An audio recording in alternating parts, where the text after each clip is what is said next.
Si Nicole ay isang 13 taong gulang na babae na natagpuang wala ng buhay matapos siyang umalis sa kanilang tahanan noong Enero 27, 2016. Sa kabila ng kanyang murang edad, nag-iwan siya ng malaking marka sa buhay ng marami. Si Nicole ay niloko at pinatay ng taong kanyang pinagkatiwalaan matapos siyang lumabas ng bahay sa pag-aakalang makikipagkita sa isang kaibigan. Si Nicole ay nagkaroon ng maraming pagsubok sa kanyang maikling buhay, kabilang na ang pagkakaroon ng isang bihirang uri ng kanser noong siya'y sanggol pa lamang at ang mga sumunod na operasyon. Dahil sa kanyang hitsura at mga pilat, madalas siyang nagiging target ng mga pagbubuli. Sa umaga ng Miyerkules, bandang alas 7, natuklasan ni Tammy, ina ni Nicole, na bukas ang bintana ng kwarto ni Nicole at nakaharang ang pinto gamit ang isang nightstand. Wala si Nicole sa kwarto at hindi sumasagot ang kanyang cellphone. Dahil sa labis na pag-aalala sa kondisyon medikal ni Nicole, humingi ng tulong si Tammy mula sa mga awtoridad matapos walang makapagbigay ng impormasyon mula sa mga kaibigan at kapitbahay.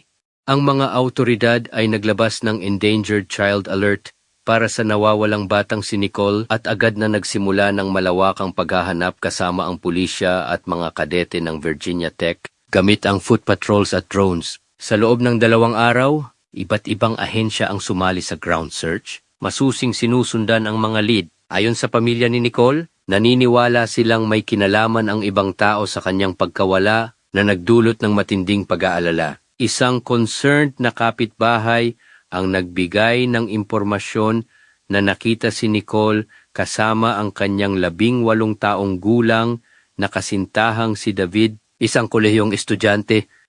Napag-alaman na si Nicole ay aktibo sa social media, ngunit kilala sa kanyang anonymity at madalas na pinupuntirya ng mga bashers. May mga issue siya sa self-esteem at naghahanap ng pagmamahal at atensyon. Natuklasan ng mga investigador mula sa kanyang social media accounts ang mga nakakabahalang detalye, kabilang ang mga pag-uusap sa isang hindi kilalang individual bago siya mawala. Lumitaw ang pangalan ni Dr. Tombstone na nagdulot ng kaba dahil sa kanyang nakakatakot na username.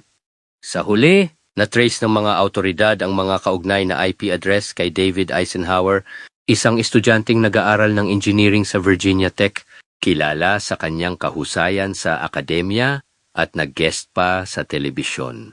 Si David, isang Student Athlete of the Week, ay nagpapahayag ng kanyang diskarte sa pag-set ng personal goals na achievable upang matiyak ang patuloy na pag-unlad. Tinitingnan niya ang pag-break ng mga record bilang milestone lamang at hindi ang huling layunin na nakakatulong sa kanyang manatiling motivated. Noong January 30, si Nicole ay nawala. 3 araw matapos mawala si Nicole, isinailalim si David sa kustodiya ng pulisya para sa investigasyon. Ayon kay David, nakipag-ugnayan siya sa isang babae sa social media apps mula pa noong Disyembre 2015 na pinaniniwalaan niyang nasa 16 o 17 na taong gulang. Nang sinundo niya ito noong January, nagulat siya nang makita na ito'y mukhang 11 years old lamang, kaya agad siyang umalis at pinura ang lahat ng kanyang social media apps. Itinatanggi niya ang anumang kinalaman sa pagkawala ng dalagita. Hindi pinaniwalaan ng mga investigador ang kanyang kwento, kaya siya'y inaresto sa kasong pagdukot. Sa parehong araw ng pag-aresto, natagpuan ng pulisya ang bangkay ni Nicole sa North Carolina, 80 miles ang layo mula sa kanilang tahanan. Ang malungkot na pagkatuklas ay nagkumpirma sa pinakamasamang pangamba ukol sa kapalaran ni Nicole. Ang pahayag ay nagtapos sa isang anunsyo mula sa mga awtoridad na kinumpirma ang pagkatuklas sa bangkay ni Nicole Madison Lovell na nagbigay wakas sa paghahanap at investigasyon. Natagpuan ang katawan ni Nicole malapit sa hangganan ng North Carolina, hubad at may 14 na saksak. Nabali ang kanyang liig gamit ang isang mapurol na bagay at maaaring buhay pa siya nang mangyari ito. Ang DNA ni David ay natagpuan sa ilalim ng mga kuko ni Nicole at sa karagdagang investigasyon sa kanyang kotse. Natuklasan ang mga ebidensyang naguugnay sa kanya. Kabilang dito ang isang pahla na may mga madugong fingerprint ni Nicole at mga pulang mantsa na tumutugma sa kanyang DNA. Natagpuan din sa laptop ni David ang mga paghahanap tungkol sa ilegal na gamot, pamamaraan ng pagtatapon ng katawan na nagpapahiwatig ng planadong krimen. Natagpuan ang katawan ni Nicole na mahigit 4 na milya lamang ang layo mula sa bahay ng mga lolo't lola ni David na naging suspek sa pagpatay at pagdukot. Sa panahon ng interogasyon, sinabi ni David na si Natalie Keepers, isa ring engineering student, ang kanyang alibay. Subalit natuklasan ng pulisya na siya pala ay kasabwat ni David. Si Natalie, isang freshman sa Virginia Tech, ay inilarawan bilang napakatalino at nag-intern na sa NASA. Nang tanungin ng pulisya si Natalie sa kanyang dormitoryo sa kolehiyo, natagpuan nila ang mga pulang mantsa sa kanyang bota at isang gym bag na naglalaman ng minion blanket ni Nicole na may mga pulang mantsa at iba pang mga gamit. Ang madugong fingerprint sa pahla ay tumugma kay Natalie na naging sanhi ng kanyang pagkakaaresto bilang accessory bago pamat ang krimen at pagtatago ng mga labi ng tao.